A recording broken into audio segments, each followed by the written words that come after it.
Hi, I'm Allie Hamilton, and I'm so happy to welcome you to the Come As You Are podcast. Every week, we'll be talking about some aspect of healing, usually around childhood wounds and complicated familial relationships. The topics will always coincide with my personal essay of the week, and this will be a place where we can take a deep dive together. I'm so thrilled you've joined me and delighted for you to always come as you are. Hi there. Hi there. Welcome to our talk today. The topic is your life for the price of eggs. And if you're here in the United States, then obviously we had an election this week. And if you're really anywhere in the world, we had an election here this week. And obviously, we are, a very, very divided country here. Definitely not the United States of America at this time. And there are at least sort of almost half of the voting public. And I want to be clear that there are a whole lot of people who just don't participate, don't go out and vote. So, we are talking about the voting public. About half, almost half, not quite half, of the voting public here is, feeling a lot of despair, and the other little more than half of the voting public is celebrating. So it's tough, and I am certainly part of the almost half of the voting public who is really devastated by the results for a whole number of reasons. And I'm just going to speak openly. These are my feelings and my opinions, and we're not all going to agree on everything, but it would be really great if we could agree on some things. And to me, they're just like the basic things, and they have to do with kindness and compassion and, caring about our neighbors. And there are so many different topics I kind of want to touch on today. And I also want to start just by saying that I'm still processing, what just happened. I will share very openly, I thought this was going to be a close race. And I expected, that's kind of what I was mentally prepared for, is that it was going to be really close and there were probably going to be recounts and legal battles. And instead it was just like a red wave. So I was not expecting that. And so for the last few days, I've been really trying to wrap my head around that. And my heart, is pretty broken. And the reason that I am feeling so devastated right now is the just really open, blatant, loud misogyny and racism and bigotry that this ticket led with.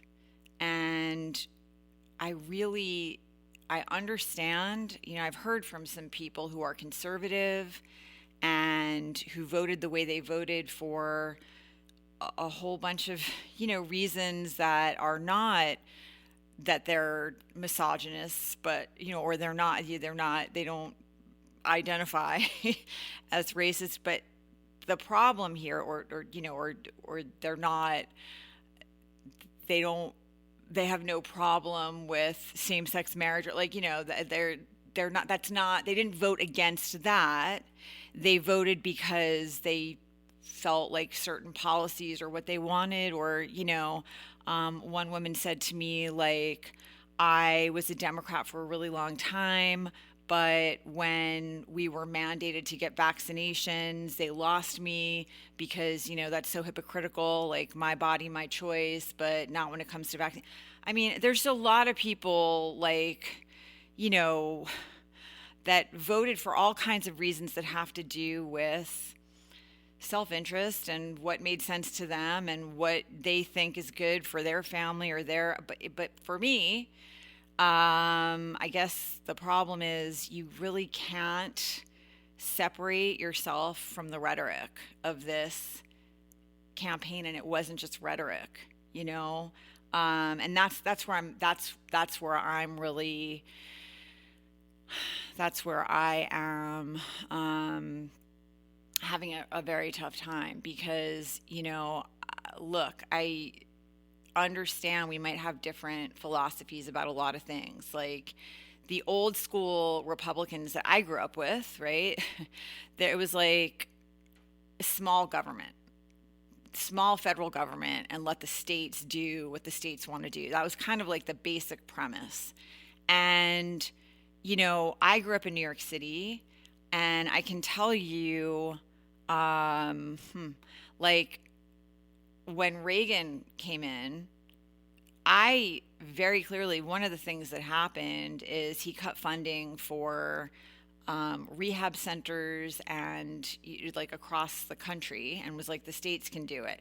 Well, a lot of the states didn't do it. And so almost overnight in New York City, there were homeless people everywhere. That was not how it was, and then that is how it was. So, this whole idea of like turning it over to the states, there may have been a time where that might have worked, but it certainly has not been going well for a lot of marginalized people, vulnerable people in our society for a long time. And there are a lot of people still in New York City who are homeless who really need, mental health support and care. And there's that, that whole ideology of like you can really judge a society based on the way it's treating its most vulnerable members. And that's my philosophy. Like that's where I come from. And not everybody, we're not all going to have the same philosophy or ideology. So in the past, this idea of it was mostly about economics and like conservative fiscal, that's where like the old school Republicans were coming from. That's not where we are anymore. And that isn't where we have been like for quite a while now. And, part of what has happened here is when Trump came down the escalator and announced that he was running for president, and then not too long after that, the Access Hollywood tapes came out, and he was talking about grabbing women. I'm just going to say it because a lot of people voted for it, by the pussy. Like, and people, not everyone could then stand up and say, okay, we're not going to do that. Like, we are not going to put someone in office who speaks about women that way, thinks about women that way, treats women that way, is openly admitting to being a sexual predator. We're not going to put him in the highest office of the land. We're all going to agree that's so far outside the bounds of what's okay. We're just not going to do it. When that didn't happen, I really do feel that was like a portal opened. And, like half the people decided that was somehow acceptable. And it was just locker room talk. That is not locker room talk, okay? When a man is talking to another man, not realizing he's got a hot mic, and he's saying that he does what he wants, moves on them like a bitch, like kisses them, grabs them by their private, like that's not locker room talk.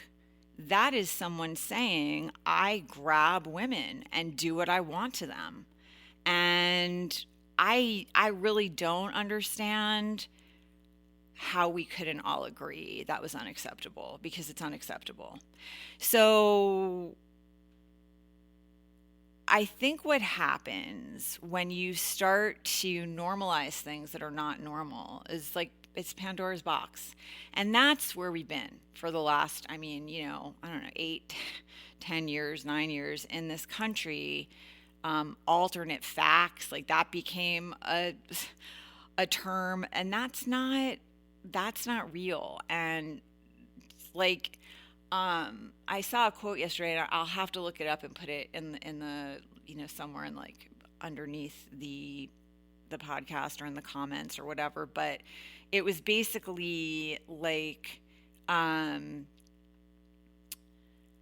if someone says it's raining outside and someone else says it's not raining outside, a journalist's responsibility is not to report what these two different people said. It's to look out the window and see if it's raining. That's what is not like happening right now, and it hasn't been happening for a long time. And it's really troubling for people like me, and I think for like there's a lot of us. And I was writing about this in the essay this week, and I'm going to go back to sort of like, there's like the microcosm and the macrocosm, right? We have our personal experiences, and then we have like what's happening in the world at large. And I grew up in an alcoholic household, and those of you who also, had that experience will probably relate to this. I have written a lot about my mother. I'm writing a memoir that is essentially about my relationship with my mother, and I loved her. Like, I loved her with my entire self, heart, but she was an alcoholic, and she would not admit that. And she would not, because she wouldn't admit it. She didn't get help because there wasn't any problem. So if you can't admit there's a problem, then there's no reason to be seeking help, right? And so what would happen for me from the time I was really little, this started when I was like 7, 8, 9, she would drink to excess several times a week, and I would be the one trying to like help, and if she was out, if we were in public, if this was happening like out at like dinner with friends or something, I would try to sort of like, I would watch this happening. I would try to cover for her. I would try to like stop it from happening. And then when that would fail, I would try to like help her, get up and get into a cab. Or I would help her get from the cab into our building, or I would help her, if it was at home when this was happening, like get up and walk across the room. I would be, if we were at home, watching for signs, like, is she starting to slur? Is she, and then a lot of the, unfortunately, and again, I'm not going to get into this for too long, but I was the target of a lot of her rage. And she would become enraged, and she would come after me. And then in the morning, I was supposed to act like that hadn't happened. I was supposed to be smiling and like look right and act right and, pack my lunch and go to school. If I said anything, if I were to say, and again, this is like when I was a kid, like, I was scared last night, or like, I don't understand what happened. Or as I got a little older, like, are you okay? Do you need help? She would become enraged again and tell me she hadn't had too much to drink. She didn't say those things. I was being sensitive or dramatic. It's very gaslighting, which is a term that has become so overused it probably is like losing its meaning. But it's that idea of like, I saw something with my own eyes. I heard something with my own ears. I experienced something with my own heart. And now I'm being told that what I saw is not what I saw, and what I heard is not what I heard, and what I felt is not valid. And that is devastating, and it is crazy making. It really does make you feel like you're in, like, what world is this? Like, I know what I saw. I know what I heard, and that is the environment that we've been in for, about a decade here in this country where things will be said or done. And, you say like, oh, this is what? Like, right off the top of my head, legal immigrants are eating cats and dogs in Springfield. That's what he just said. Like, that's not happening. And people will like tell you, well, maybe it is happening. How can you prove it isn't? Or like, that's not what he meant, or he was just kidding, or, and it's like, it's not funny. It is what he meant. It is what he said, and it is not happening. And so that matters. Those things matter, and that is a terribly racist thing to say.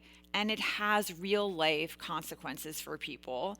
Schools were shut down in Springfield. Bomb threats were being called into a lot of government agencies there. It really created like just a terribly awful situation for real life human beings.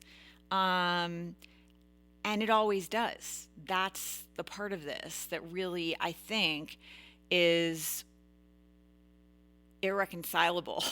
Like we're having irreconcilable differences with each other right now because when you launch a campaign that is all about misogyny and sexism, which it was, they led with it loudly and proudly every day, and racism and bigotry.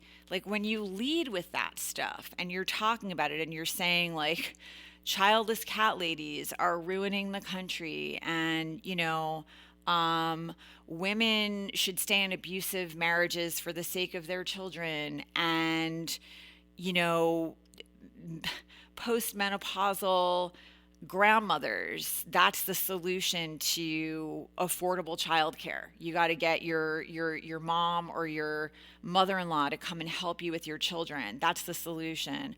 Or, you're concerned about all of these ongoing, unrelenting school shootings. Well, we're going to like arm some guards and arm the teachers and put metal detectors up and have bulletproof doors and windows. That's the solution. This is like, it is reasonable and appropriate to feel horrified by that and to speak out about it. But all along the way, as you're doing that, as you're expressing concern or like outrage or heartache about what is being said, you're being told you're being dramatic, or that's not what they meant, or they were just kidding, and it's not funny. And it is what they meant. It very much is what they meant. And they did it day after day after day. It wasn't like a thing that was repeated once or twice. It was like, it was the campaign. And so now today, you have literally like the day after the election, you have boys and men who are of that, but saying things like, your body, my choice, and women are property. Like, these are things that are happening now. They're happening. There are people showing up on college campuses with signs like that. And there are a lot of young men who were encouraged to go and vote for this ticket based on that kind of ideology. You have people, and I don't even want to give them airtime, but this campaign gave them airtime, and you can't refuse to acknowledge that. Charlie Kirk, Nick Fuentes, these are people who were, brought Tony Hinchcliffe, brought to the surface and given a giant platform, and they are very sadly influencing young men in this country. And that is a terrifying prospect, and it has, once again, real life consequences for real life people. And there have just been so many things along the way that I've been writing about and talking about. And I was saying in the essay this week that part of, I think, for me personally, and is I think one of the more triggering things is that I have this idea that if you tell people things, like if you tell them the facts and then you support that with, actual real life examples, it will matter to them. Because for me, as I came out of like this experience of growing up in an alcoholic household, and I had a whole bunch of other stuff going on at my dad's, what happened for me eventually is I was like, okay, I've been trying to chase happiness. Like that's what I thought I was supposed to do as a young person when I came out of those households and I went to college and I was like trying to find my way. I thought I was supposed to be chasing happiness. Like, okay, how do you be happy in this world? And, so the society is going to tell you happiness is based on like looking right. And if you're a woman or a girl in this society, there's a lot of messaging all the time about what that means. And it's a lot about your weight and your, all kinds of things, right? Like about how you're supposed to look. And what your place is. And certainly as I was growing up in the 70s and 80s, those were my like formative years, the messaging was very much like your job is to be helpful, it's to be nurturing, it's to be kind, it's to be nice. And that messaging was everywhere. It was in the households where I grew up, but it was also in school. It was all around us on billboards and in commercials, and it was everywhere. It was like an immersion.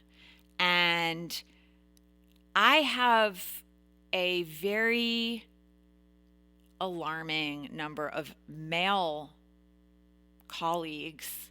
I would have called them friends at some point, but I can't anymore, who are my age, who do not have any understanding of what that experience is. They can't. And that's okay. It's not necessarily, it's not their fault. We're all growing up in these same waters.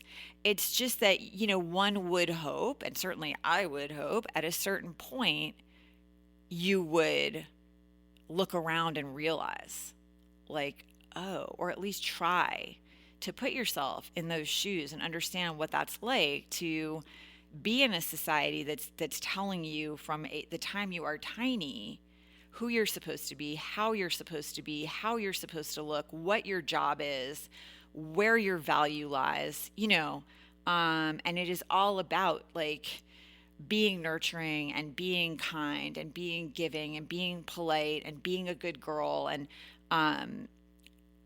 that it is really hard to pull yourself out of that messaging and say, wait a second, I'm not, that's not my worth as a human being, is whether I am making babies or not.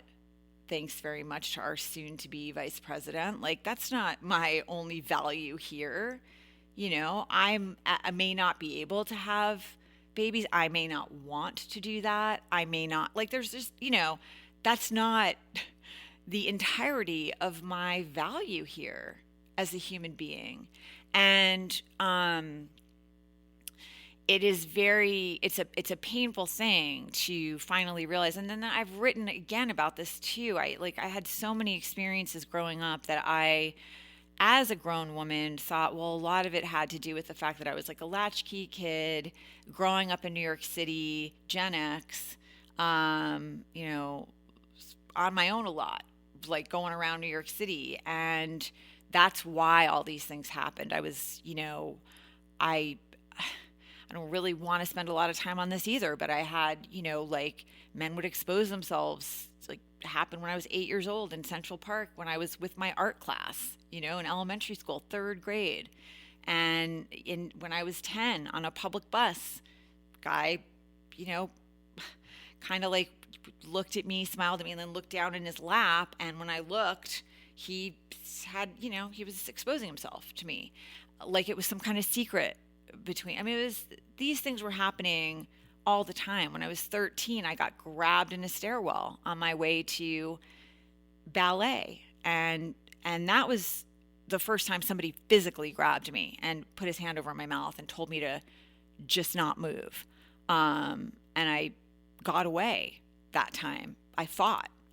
I bit him and I jammed my elbow into his ribs. And it was just primal survival that kicked in. But it was terrifying. I was 13. I had braces. I was a child, and a man just grabbed me. And, I like at 15, I'd be on like a crowded subway car and suddenly there'd be some guy behind me and I couldn't figure out, is that his briefcase that he's digging into the back of my leg or something else? And it would be something else. Like these things happened again and again and again. And the messaging is men can do what they want. You don't have agency over your body. You don't get to decide. It doesn't matter if you say no. It doesn't matter if you cry. It doesn't matter if you say stop. It doesn't matter. You are for the picking anytime anyone wants. There is an impact on you as a human being, as a full human being. There's an impact. There are, repercussions and ramifications and a whole bunch of things that you're absorbing and trying to understand, and not a lot of support. There's not a lot of support, and more things happened. I had so many things happen along the way, and things that weren't just physical, when I was in high school, I had a couple of different teachers, male teachers, develop incredibly inappropriate fixations. I had one guy who was sending love letters to my house, and he was married and 35 years old, and I was 16. And, he had acted like he actually cared about me and my education, and he was going to help me, study for the achievement test. I skipped my senior year of high school and I went right to Columbia. I went to Barnard College at Columbia University, and I had to teach myself the second year of American history, and he offered to help me. And then it turned out he had weird fantasies about, if we had met in college, he was sure we would have dated. Well, we can't meet in college, mother, because I'm 16 and you're 35 and you're married. So what are you talking about? And B, if some crazy way I would never have wanted to date. I thought we were here because he wanted to help me. And now I understand that my value to you is based on your weird, inappropriate, disgusting fantasies here. And when I stopped speaking to him, he started sending love letters to my house, and he called the house one day, and I happened to answer. This is before caller ID.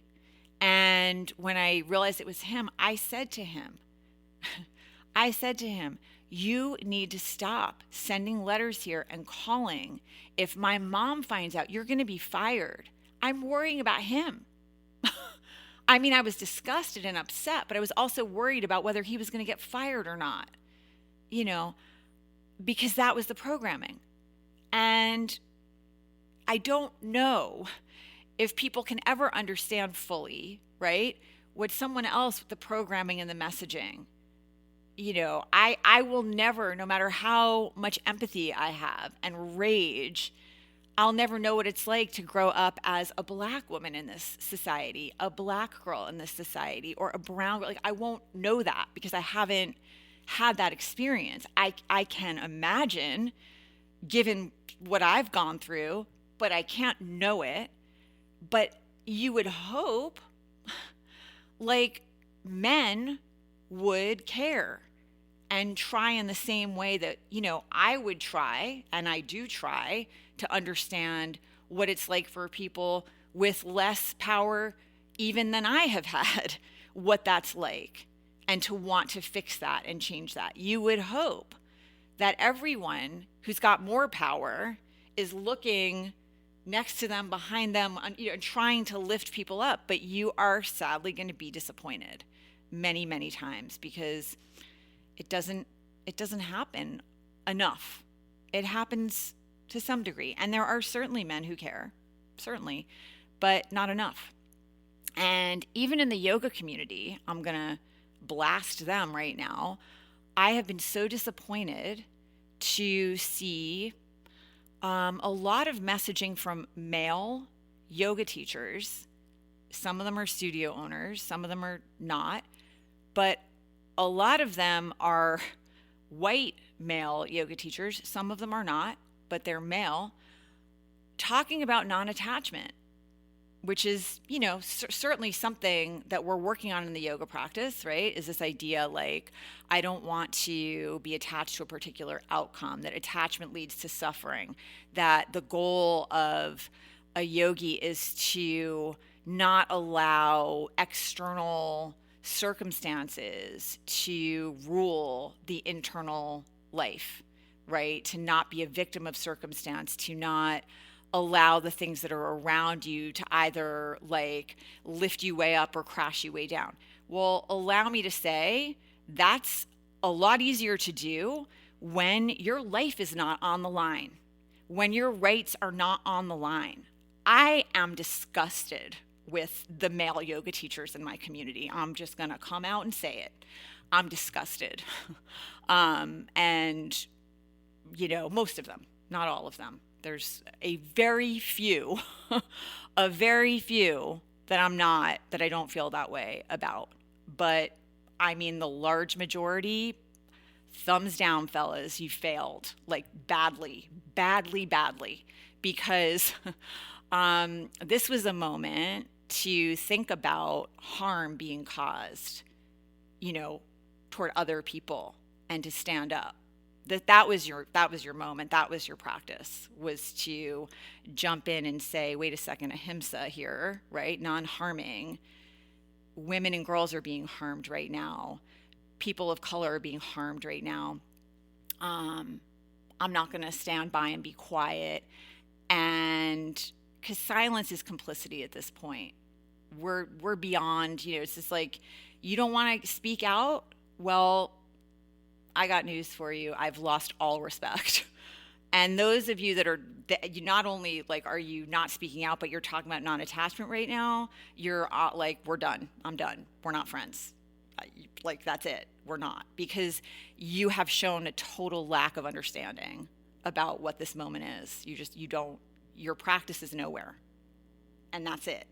And I'm sorry, but I'm not going to be quiet. I've been practicing for over 30 years. So I'm just going to call it out. That's all. I've been really, really disappointed. But I've been disappointed about a lot of things that have happened over the last, since the pandemic. Now, I know that that's kind of where things got really strange, certainly in the Los Angeles yoga community. And, I'm someone who I think we overprescribe in this country. I think we're taking drugs for symptoms and not dealing with the root causes. And I personally am, extremely healthy. I think about what I'm putting in my body. I've always thought about, obviously, what I'm feeding my children. I'm someone who pays attention to, I'm reading the back of the ingredients to see what's in not just food, but also sunscreen, all that stuff's going into your bloodstream.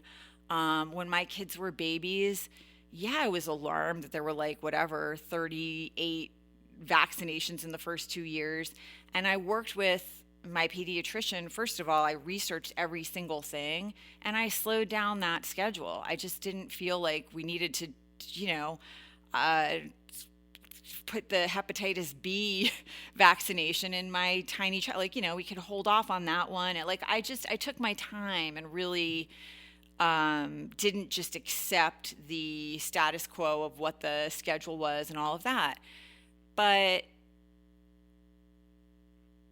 so anytime anything is, out in the world, I'm going to research. I'm just going to blindly follow along. That's not who I am.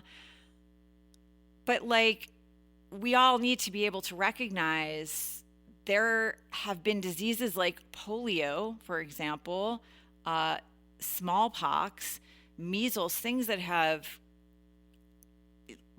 that used to kill people that no longer do because of vaccinations.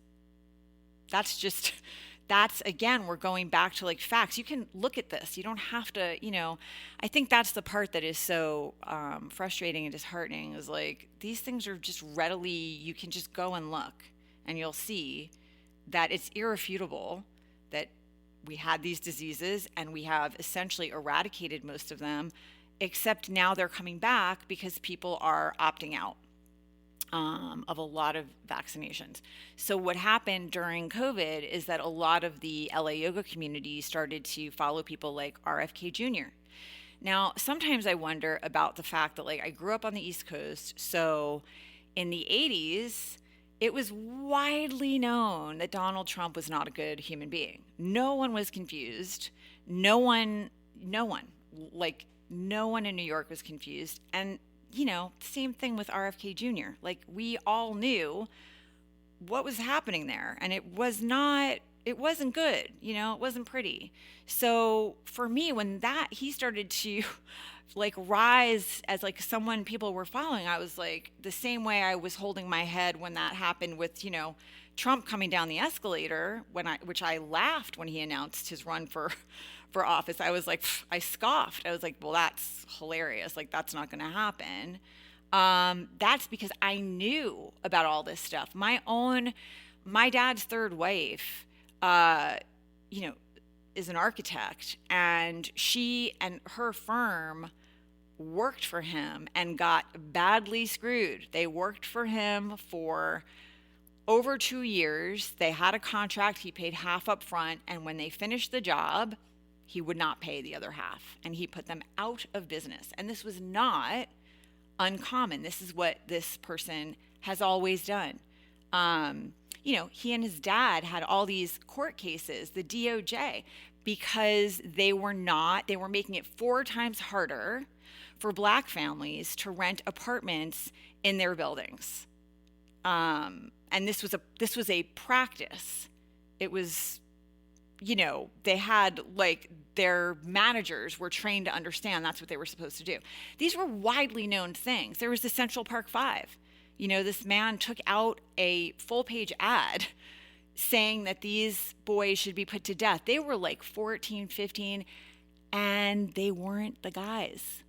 So like nobody in New York was confused about who this was or where he was coming from or whether he was racist or, ethical. Like, we all knew.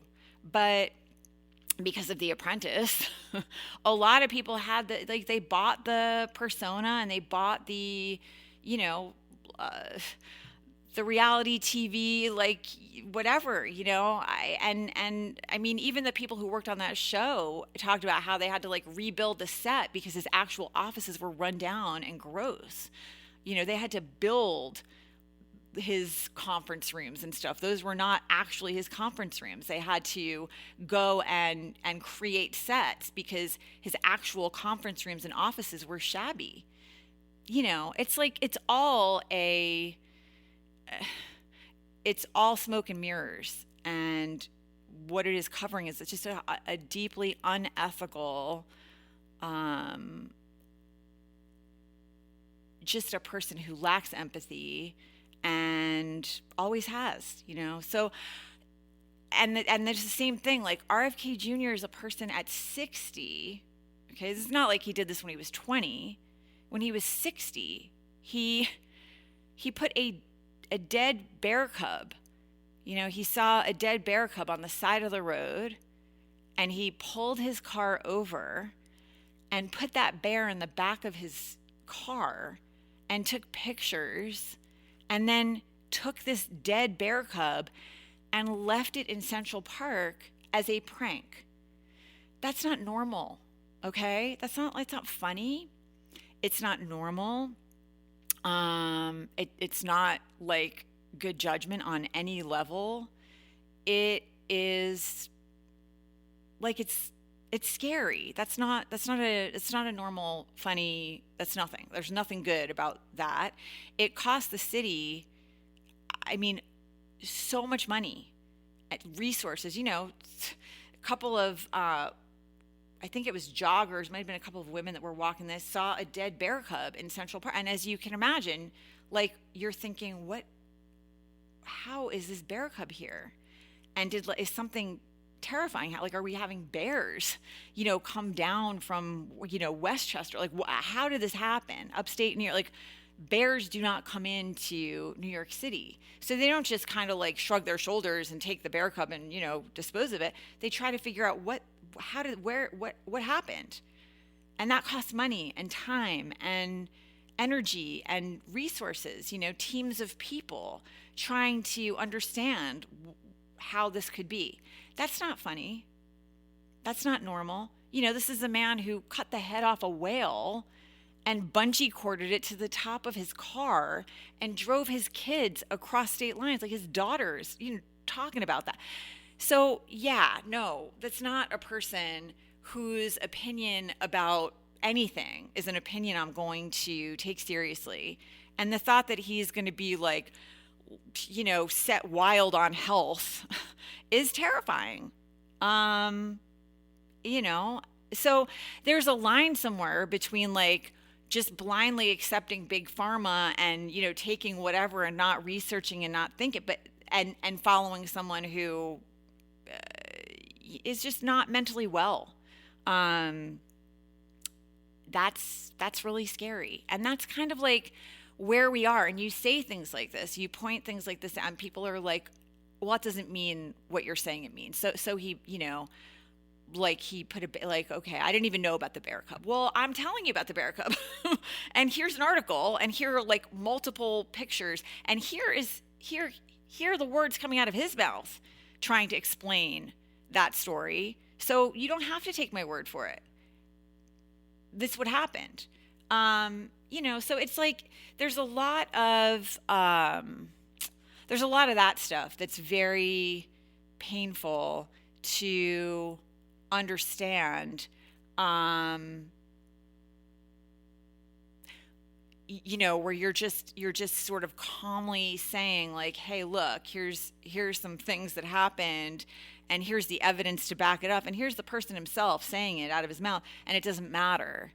That I think for me, that's a thing that is really hard to understand. Like, because what saved me, what saved my sanity and my mental health is I realized, and I started to talk about this, moments ago, I thought based on the messaging from our culture and our society that I was supposed to be figuring out what do I need to chase in order to be happy.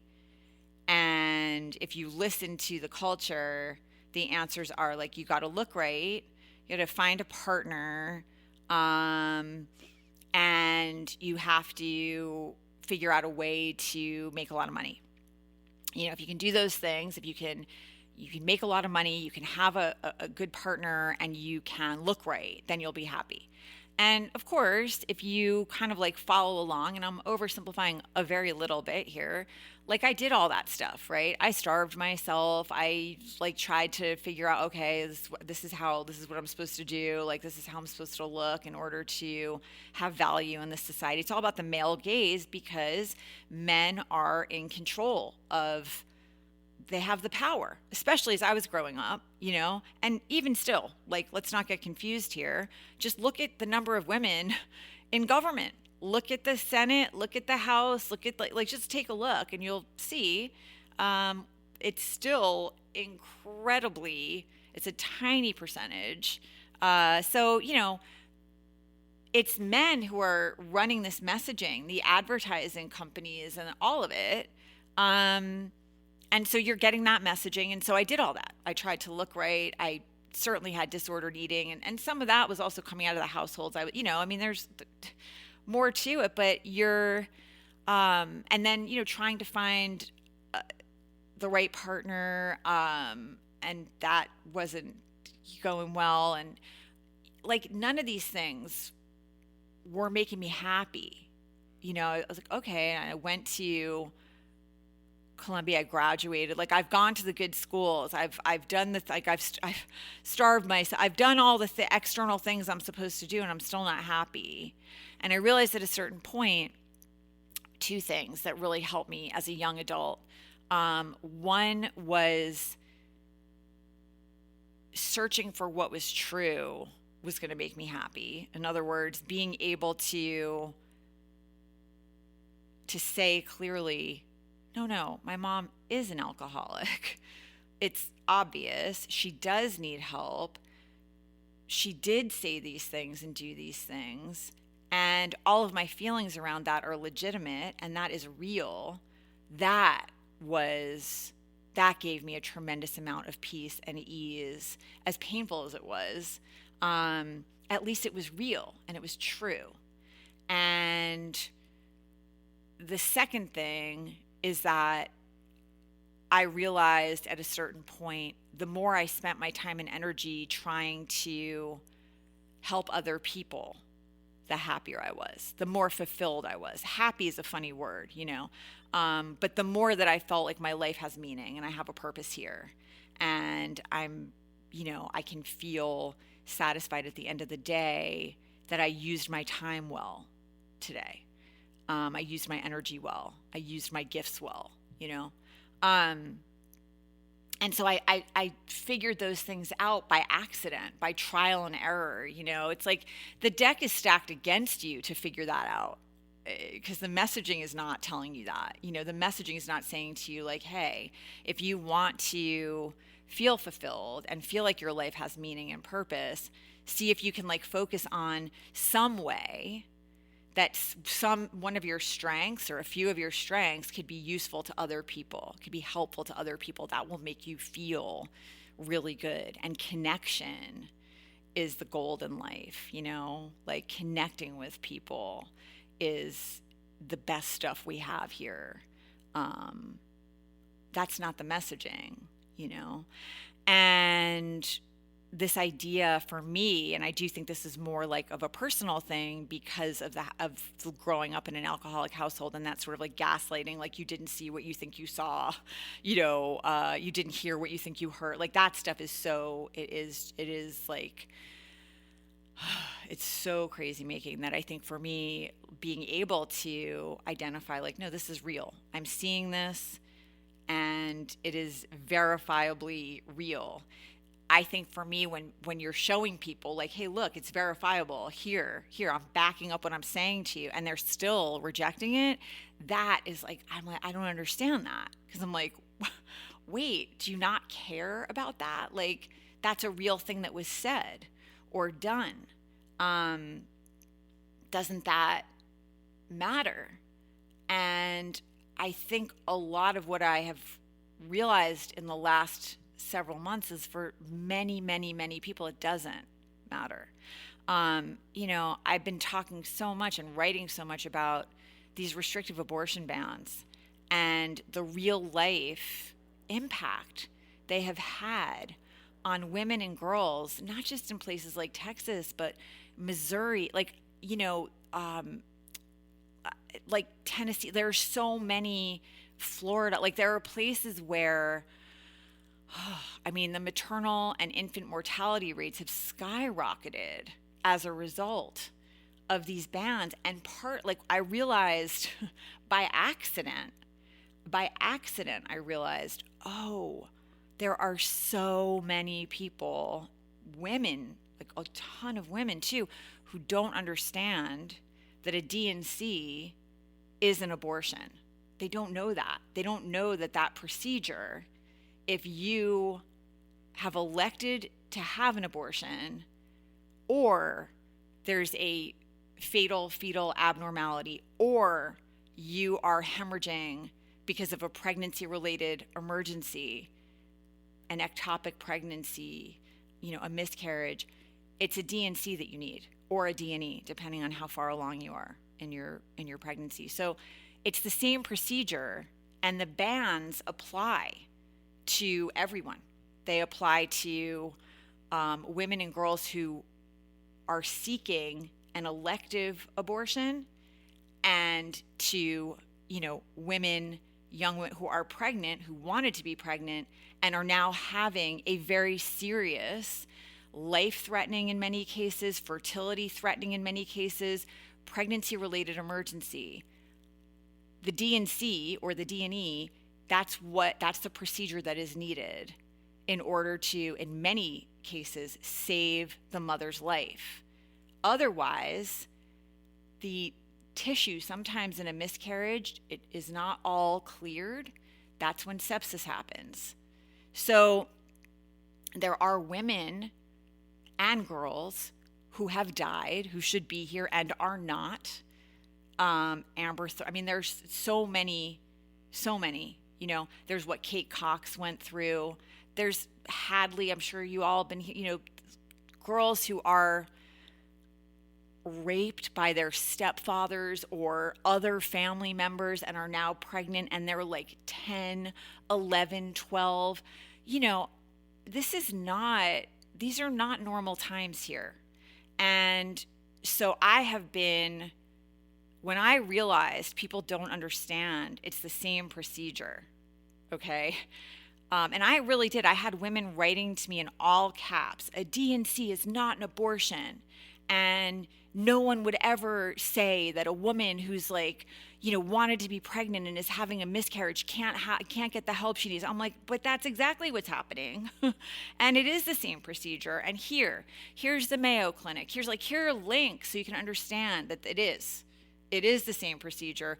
The bans do apply. And this is why when women and girls are going to the ER for life-saving care, they're bleeding out, they're hemorrhaging,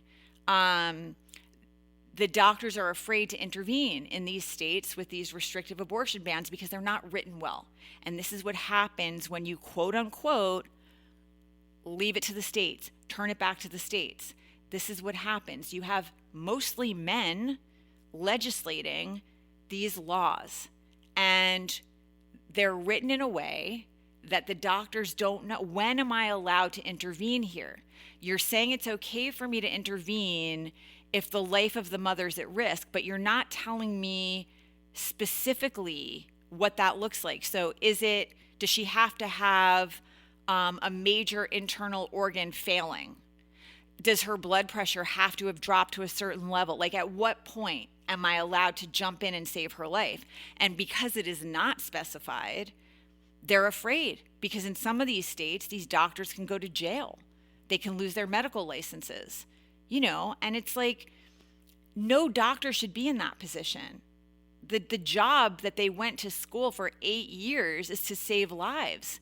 They shouldn't have to worry about whether they're going to go to jail if they try to jump in and save someone's life, or if they're going to lose the license that they spent 8 years trying to get. That's the situation that we're in. Right now, we're in that situation in 22 states. Now, we did make that's the only tiny ray of light right now, is some of the states with these restrictive bans were able to get it on the ballot and vote and protect, this sort of life-saving health care in the state constitution. That took unbelievable work from people on the ground. Jess Piper, somebody I was paying attention to, the whole election cycle. She's in Missouri. Just to help you understand some of what's happening here. Because of these bans, doctors are leaving a lot of these states because they're I can't practice here. I'm not allowed to save lives here. I'm supposed to, I don't know what, I can't even figure out when it's okay for me to do what I'm trained to do. There are a lot of medical students who don't want to have residencies in these states, because usually the state where you have your residency is the state where you're going to end up practicing. So we have places in Missouri, for example, where there are 4 counties and 1 OBGYN. And if you are trying to wrap your head around what that looks like, 4 rural counties in Missouri have about 37,000 people. So if you just cut it in half, just for argument's sake and to make it easy, we're talking about 18,000 women, 1 OBGYN. You think that all those 18,000 women are getting adequate prenatal care? They're not. And that's happening in all of these states with restrictive bans. And that is why maternal and infant mortality rates are skyrocketing.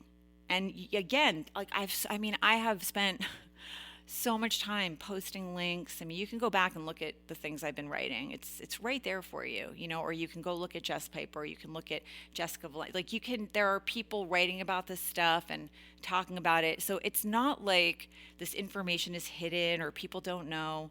But a lot of the time people just they don't care. They don't care. I mean, like there's no other explanation. You can't know that and then vote for a ticket that proudly takes credit.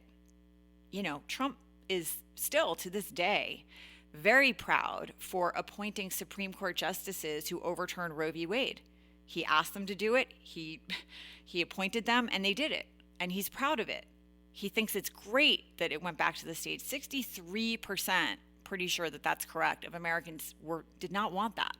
They were very pleased with Roe v. Wade. And people will say things so there's like that stuff where people are rejecting, like, I'm either not going to take that in or I don't believe it.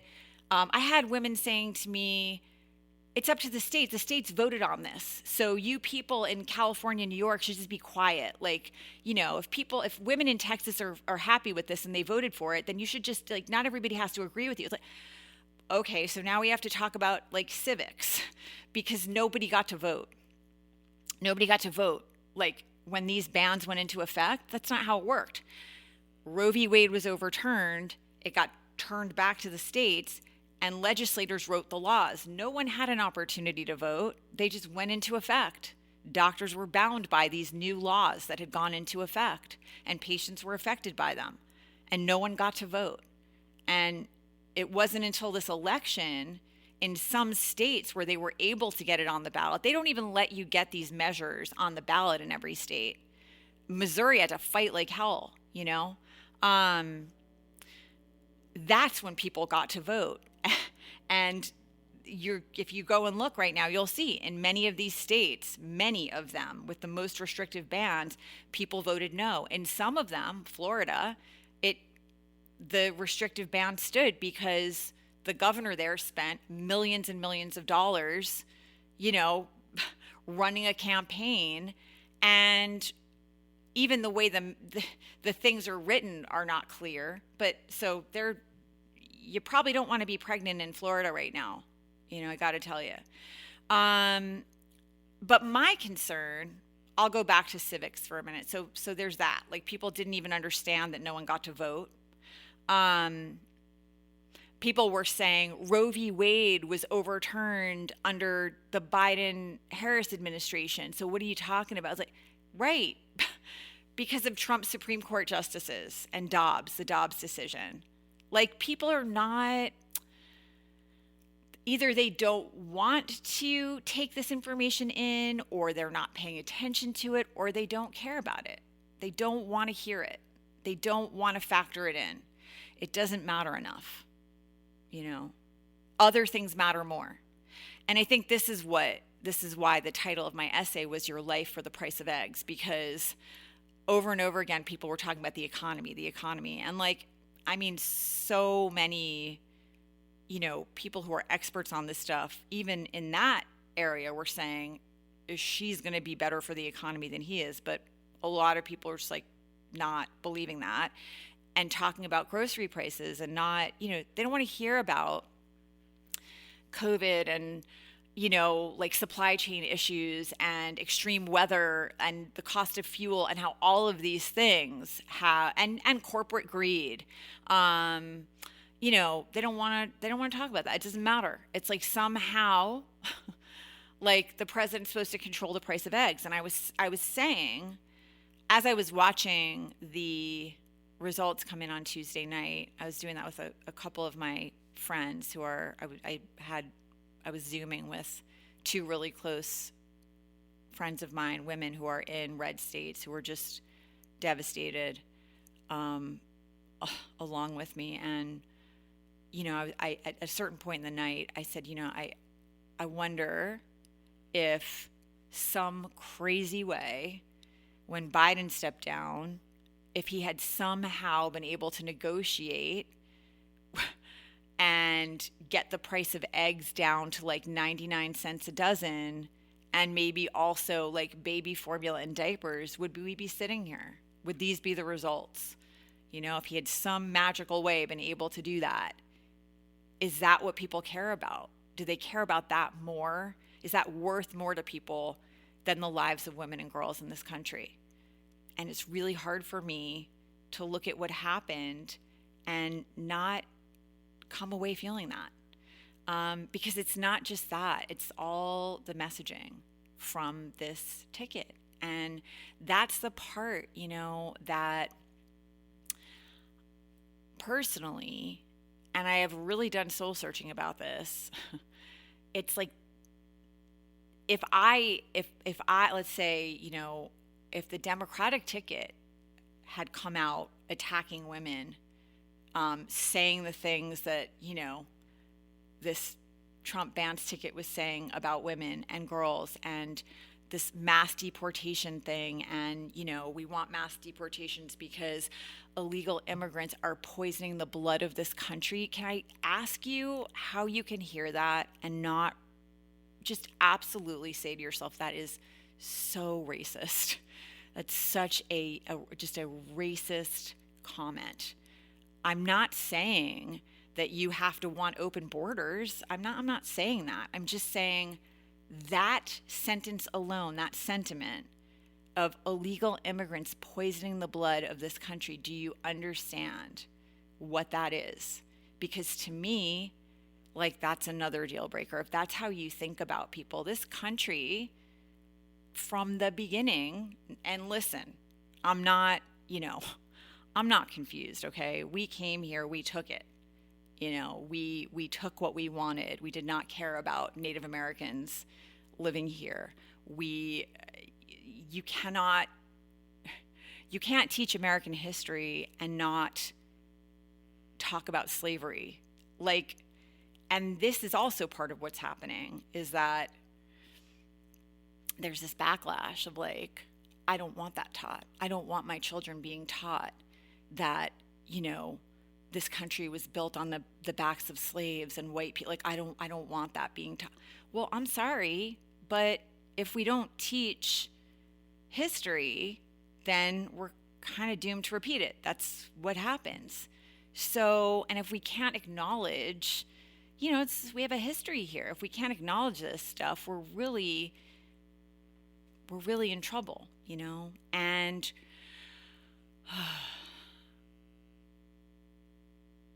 when you have someone saying, I voted for this ticket because of these reasons, I don't like any of that stuff that you're talking about. I don't want that. That's not what I'm voting for. I'm voting for change. I wanted change. I want the borders closed. Well, he was in office for 4 years. Like, you saw what happened last time. You think that's going to go well? It's not going to go well. It's going to be worse this time. Every policy, and this is my main sort of like, what I'm the most worried about, scared of, concerned about is like, I read Project 2025, okay? I was on a plane ride going to and from Portugal, and I thought, well, you know what? Is a 900-page document. I'm just going to I want to know what this is. You know, since people are talking, instead of like just reading these little clips that people are posting or looking up certain pages or trying to, you know, let me just actually try to read this thing. And it's very dry. It's very dry reading. It was, you know, not a fun read. It's not, you know, it's very difficult. But there are so many, and you know, and he was distancing. I have nothing to do with that. Well, you do though, because like, I mean, there's like 140 people at the Heritage Foundation who have been were in the last cabinet and, you know, are certainly going to be a big part of this next cabinet. And J.D. Vance himself, like, is incredibly tied to the Heritage Foundation. And the day after the election happened, his close people were saying Project 2025 was the plan, you know, whatever. Like, it's scary. And the other part of this equation is, you know, the Trump that we saw running this campaign is not the Trump of 2020 or 2016. Reprehensible as I found him, this is someone with dementia. Like I spent a lot of time in an assisted living facility taking care of my dad. And I know what it looks like. I'm not confused. And this is what it looks like. People who start going off the rails, going off, it's this weaving is not weaving, it's dementia. And when someone starts doing things like mimicking, sexual acts on a microphone, that's what that is. It's the filter's gone. There are, this happens in assisted living facilities. I mean, just you could go talk to anyone who works in one. You know, men start grabbing the aides, old men, they start like it's just like there's a lack of it's just kind of like your id. Your id is just whatever it is that you want or need or think. It's just it's just coming. And I'm not saying this without compassion. I will tell you that I defended a person I find reprehensible more than once during this whole thing, because I found conversations about adult diapers and dementia, that's not where you need to be attacking someone like that. I don't appreciate that. I didn't like that. It's like, I don't have any idea if he's incontinent or not, but there are so many other things that people could be focused on, and not that, because old age comes for everyone, and it's humbling and painful. So there were a bunch of times where I saw memes and stuff, and I would just say, I think this is really below the line. And sometimes people would attack, there is no line with him. Well, there is a line, still a person, and also other people whose parents maybe have dementia, or whose parents are incontinent, or other people who aren't, they're hearing you. So maybe don't do that. So I'm not saying this to you in any I'm not saying it without compassion, but I am saying to you, the way this man is behaving, he's, his dad had Alzheimer's. It doesn't look well to me at all, mentally. And I don't think he's got 4 years in him. I genuinely do not think that what I'm looking at is a person who has 4 years. I think he's got, to me, again, I'm not a doctor. I don't know. I'm literally basing this on spending a year in an assisted living facility a few times a week, watching what was happening around us. And when people start going off the rails and talking about sharks and electrocution, and it's where the tangents aren't making sense anymore, and Hannibal Lecter, you're looking at maybe a year before this person does not know who they are, where they are, what is happening. And my fear right now is that we're going to have J.D. Vance in there, and he absolutely wants a national abortion ban. He has said it again and again and again. I think we're going to get to a point where I think for a while they will try to limit, exposure to the craziest tangents. But I think when they can't do that anymore, it'll be the 25th Amendment, and we'll have J.D. Vance and the whole Heritage Foundation crew. Mike Johnson wants a national abortion ban. These are the people who scare me even more. I'm already scared about mass deportation and every other thing, anti-LGBTQ legislation, anti-trans, all this conversation about protecting women and girls in bathrooms from trans, there's never been a case where a trans woman has attacked another woman or girl in the bathroom, but there have been many cases where a trans person is attacked in a public bathroom. These things that are being spread they're just so sad. This post-birth abortion, that's not a thing. Women deciding in the 7th, 8th, 9th month, they just don't feel like being pregnant. That's not a thing. There are pregnancy-related, devastating, heartbreaking emergencies and, things that happen. And that is when you're talking about someone who is in the 3rd trimester trying to figure out what to do. I wouldn't wish that on anyone ever. I know people who've been in that situation. I know people who have had babies that only survived outside the womb for, a couple of hours, and they watch them suffocate in their arms. Like, this is not a compassionate bunch of people that are coming in. It's not. It's not a bunch of people who respect women or care about them. It's a bunch of people who are worried about the fact that the white majority in our country is going to go away in 2044 if something doesn't happen quick. That's what is happening here. It's this, they want religion, prayer back in schools. Could we talk about the fact that not everyone in this country is Christian, and there's supposed to be a separation of church and state? That's going. There's just a lot of really terrifying stuff in this document, and I don't think we're going to have Trump for 4 years. And I think this is what we have coming. And they've got the Supreme Court and the Senate and the House. So you have a bunch of people coming in who are, Mike Johnson is the Speaker of the House right now. If Vance is president, he's vice president. I am really sorry to tell you that is a terrifying set of circumstances. And there's, of course you want to fight back. But what people are failing to understand, I think, is there's your ability to fight back. If a government has control of all three branches, there aren't any avenues, your avenues to fight back are vastly diminished. And this is what I'm worried about, and I am not an alarmist. I'm not. I happen to be most of the time an optimist, I really genuinely and generally tend to think the best of people unless I have a reason not to. And I'm always I'm the one that's going to get up and be like, all right, okay, this was a serious blow, but we're going to be okay.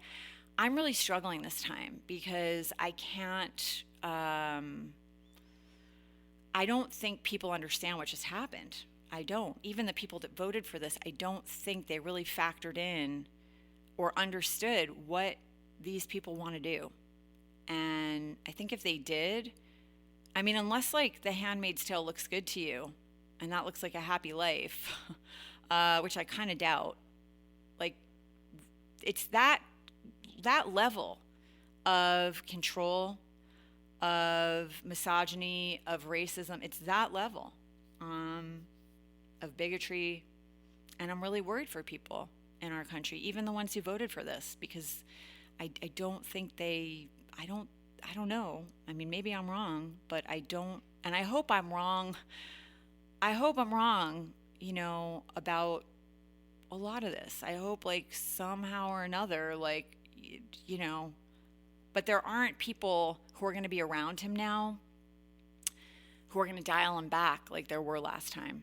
There aren't going to be people saying to him, I know you want to withhold emergency funds from this blue state to get back at them. Like California, we went through this because we had wildfires, which we do. And he didn't want to turn over the FEMA aid because California's blue and he hates, Gavin Newsom, so he didn't want to turn over aid. And there are now people who worked in his cabinet who have come forward and said, I had to show him that there are pockets of California, counties that voted for him.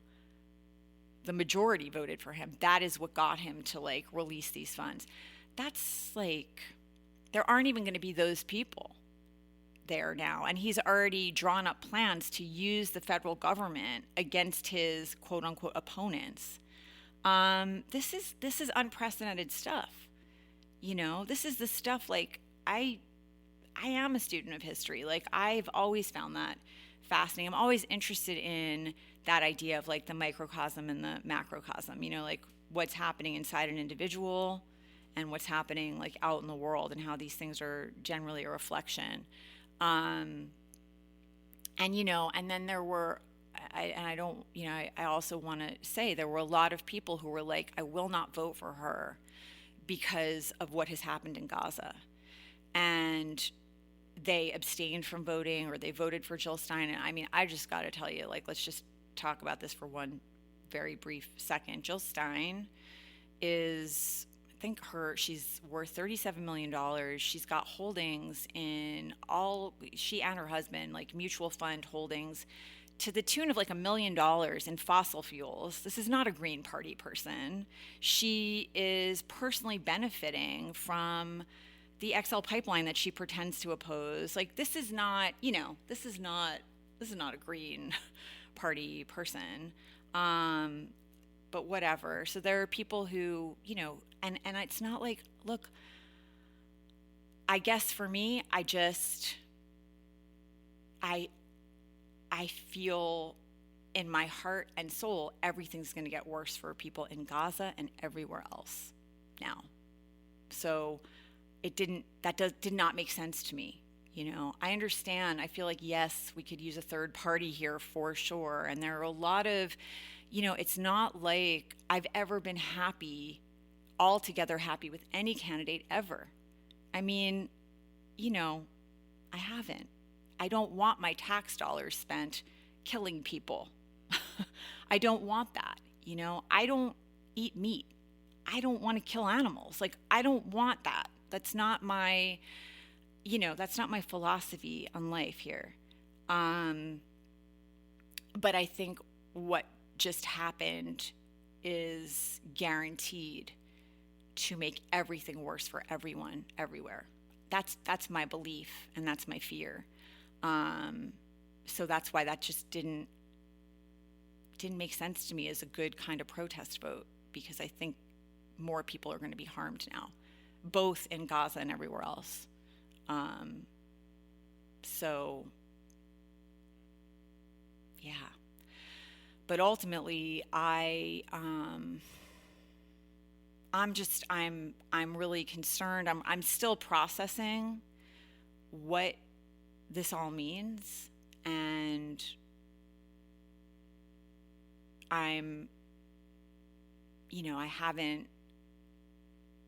am someone who does usually, if I get hit, I get up pretty fast, and I've never had a harder time getting up than I have this week. And, there's also there's also personal stuff going on. I didn't do the podcast last week because our dog passed away very unexpectedly. I mean, he was 12, but it was very fast. And,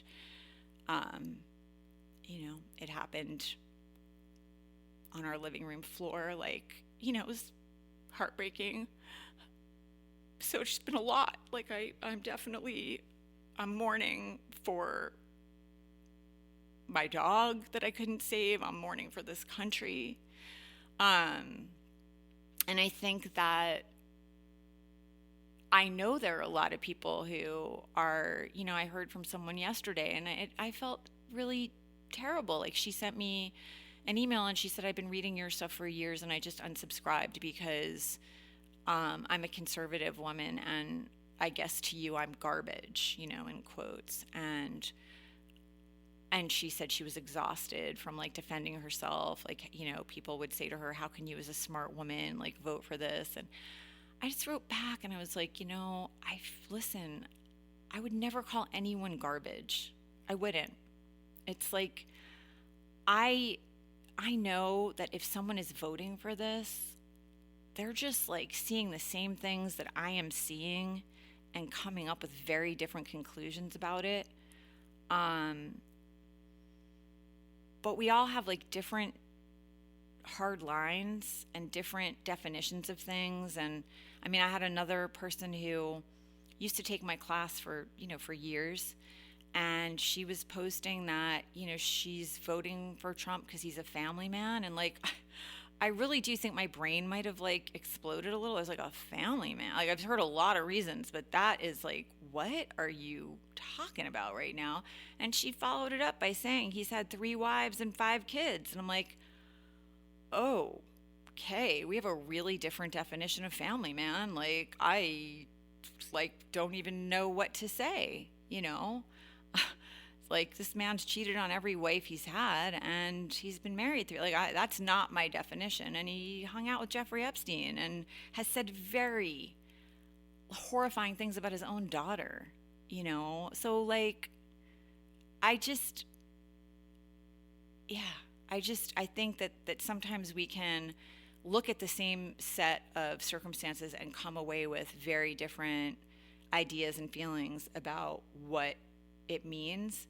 But I don't really think that you can have a campaign that has been this openly, proudly, loudly misogynistic, racist, bigoted,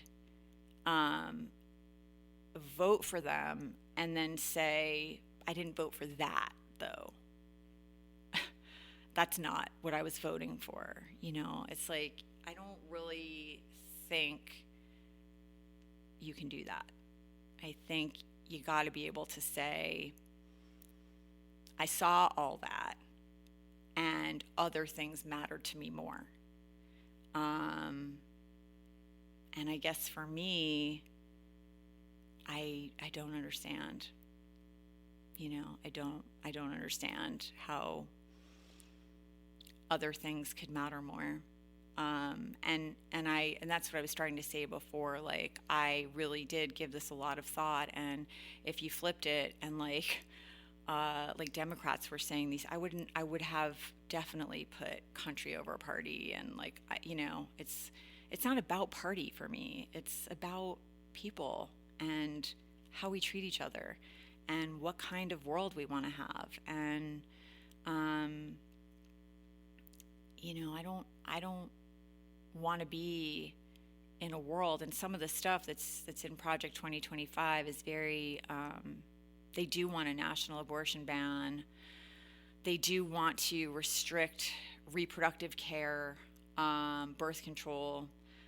They are very much want policies that support the quote unquote nuclear family, meaning a man and a woman and children.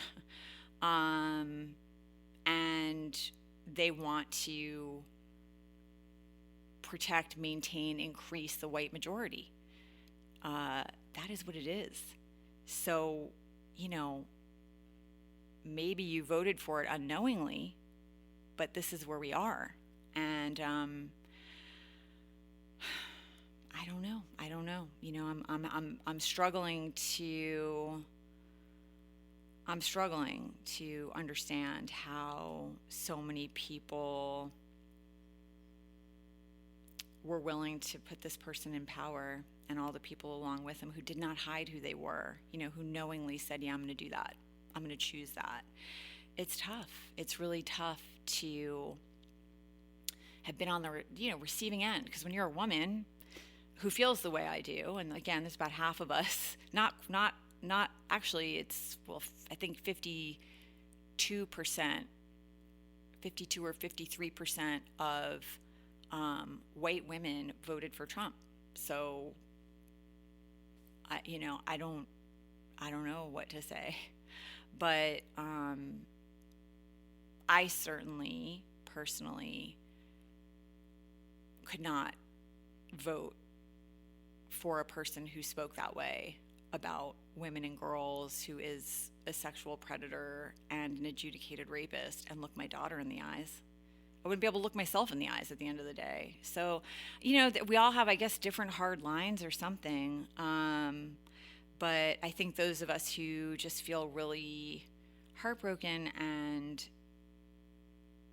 scared and worried are struggling with, like, how do I integrate this information? Because, you know, like I said, it wasn't close. It wasn't a thing where we need recounts and legal battles. It was a red wave. Like, a lot of people said yes to this, and that is just really hard to process and to, figure out what to do. So if you're struggling, I think honestly, that makes sense. It would be really strange to be okay. I have been I think there are a lot of people who are having a hard time right now getting back up and trying to figure out what to do. And I am an optimistic person. My nature isn't going to change. And I do want to give you a hopeful message. Of course I do, but I'm struggling right now to give you a hopeful message because I'm really worried about us. I'm really worried about us. And, and I think some of what has happened is certainly our country, a member who I love, we've been in contact a lot over the years. She was very, she wrote to me and she was really, she was very much what did you,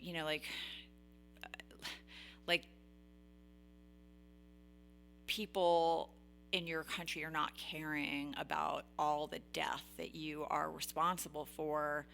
And she's, brown people all over the world. And you're not me personally, but a lot of people, Democrats, she was you're sitting in your pretty houses with your health care. And I was I got to tell you, there are a lot of people who care. They really care. And I am, I'm... When I think about the world at large and all of the suffering everywhere, and the fact that, America is a war machine, we are, we invest a lot of money in our military and we think we're the policemen of the world. And I'm not confused, I'm not okay with that. That's not what I want.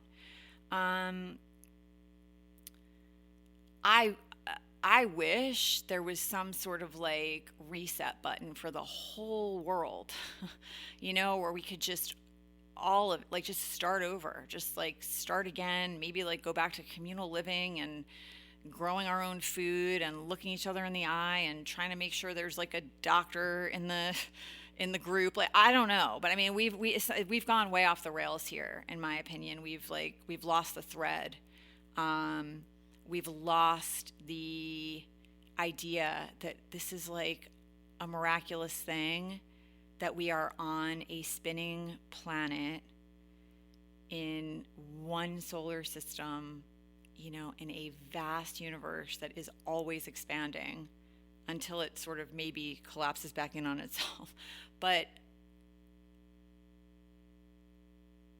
it is so sad to me that we arrive here and we've got whatever we've got. We never get to know. Maybe we have very little time. Maybe we have a few years. Maybe we have, a long, healthy life. The maximum we're getting, I think the oldest person ever was 124, but maybe it's older. But that's super rare.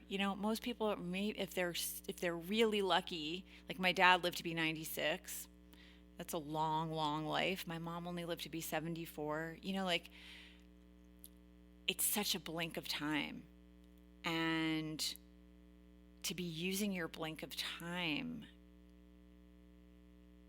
to try to accrue things and to focus on how you look and to try to control how other people are living, or to demand that other people pray to your God, or they're wrong, or to it's so sad to me to hoard resources when it's not your planet. The planet was here before any of us arrived. It'll be here after, no matter what we do. We're guests here. We're guests here, and there are enough resources for everyone if we shared. If we were decent to each other. I'd love to have a world where there are no wars,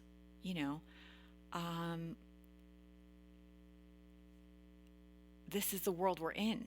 So I'm just trying to at the moment figure out how to try to right the ship in any way.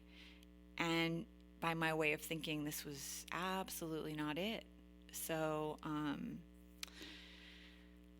I'll tell you where I am finding solace. I'm finding solace in solidarity. There's a lot of people that are like feeling these same things I'm talking about today. And if you go look underneath the essay that I wrote, there's so many incredible people just hurting, just like, wow, it's really feeling these feelings that I'm talking about, feeling a deep, deep sadness. And it is comforting to commune with people that are feeling this right now, because you're not alone in your feelings. Always in my life, forever, for as long as I've been here, it's, books, like writing that is beautiful. Writing myself, that's kind of like how I did a lot of processing this week. I was writing a lot, pretty much all day, Tuesday and Wednesday. And that helped me kind of get all these like thoughts and feelings like out of my head, so I could just kind of look at where I am. Music, art, creating it, listening to it, all that stuff. Like, don't forget that we have that, and getting outside and like not forgetting, it is a miracle just being here on this planet and getting to connect with other people. It is, and I'm not even like whatever kind of miracle you want to, I'm not talking about a religious miracle. You can, or maybe for you it is, spiritual. I'm just talking about like, even if it's a scientific miracle, just that we're like, there's only one of each of us, for all of time. We show up here for such a short amount of time, and we each have like our particular spark and our particular gifts to share. Just, try to remind yourself of that. There are a lot of people who care deeply, and I would try to hold those people close right now. I saw somebody's quote about how like we have to connect our roots to other people's roots right now, like that's how we're gonna be strong here, and we'll figure this out. We may have different ideas about what that looks like, but we'll figure it out, and we're gonna do our best like we always do to take care of each other. But I would say if you are having a lot of painful feelings, you just kind of have to let yourself do that, just let yourself. And I mean, many days this week, like when I didn't have to get out of my pajamas, I didn't. Some days I had to, because I had things that needed to get done. I'm going at about a quarter speed, maybe, that I usually travel at. I'm just letting myself mourn, and I'm letting myself grieve, and I'm letting myself, feel heartbroken and feel scared and feel worried. And also I'm reading and I'm writing and I'm getting outside and feeling the sun on my face and remembering like just how incredible it is that you look at one tree and there's so many different shades of green, and the way the leaves move when the wind blows through. And I mean, just to try to remind yourself of all that, and not just remind yourself, but try to like seek out the art, the music, the writing, the nature, like, the people who are feeling it and who are going to be loving.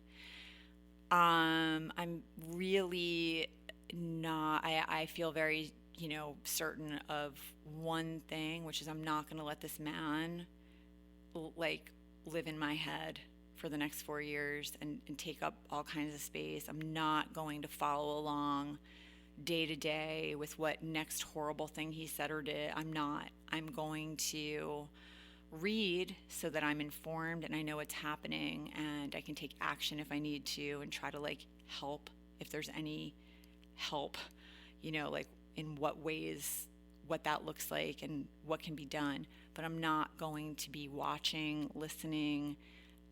This is not a person. I don't want this face, this voice. I'm not, life's too short and I'm not going to have that. So there are things you can do for your mental health, for your well-being, to just be really mindful about,